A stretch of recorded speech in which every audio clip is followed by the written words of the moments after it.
Kwa miezi 8 mama alikuwa hawezi kabisa kutembea. Ndio. Anasema baada tu ya kusema watu wanyanyuke, mama amepata nguvu na sasa anatembea mwenyewe. Huyu alilala pale. Ndio mtume alikuwa amelala kabisa chini. Wewe ndio umelala pale.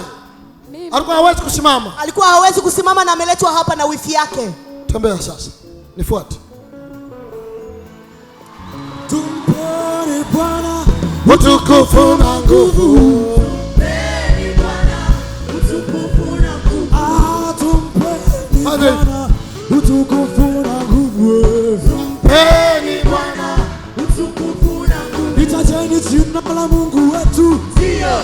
Jehova Shama. Mwambie shetani na jeshi lake hapati kitu. Nani amekuja na huyu? Ndio. Nani amekuja na huyu?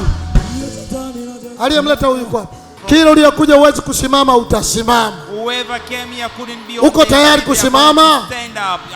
Uko tayari kuinuka na kucheza? Are you ready to lift up and dance? Mama, wewe nani yake? Mimi wifi yake. Ulikuwa unamshikiliaje huyu? Shika vile vile kabisa ulivyokuwa haka. Alikuwa anainama. Tunakuja. Inama ulivyokuwa unainama. Hivi. Alafu tunakuja. Ukimwachia hawezi. Hawezi. Anasema kitu kwa kimeshika hapa. Wapi? Alikuwa analala pale. Ndio wewe lala pale. Sasa nini kimetokea?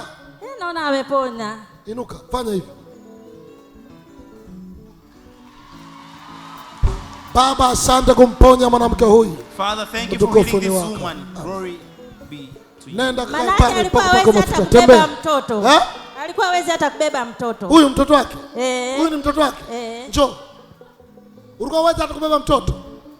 Beba mtoto wako.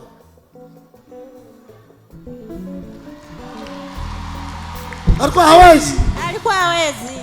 Nenda naye kakae naye pale mnyonyeshe. Mpeni Bwana utukufu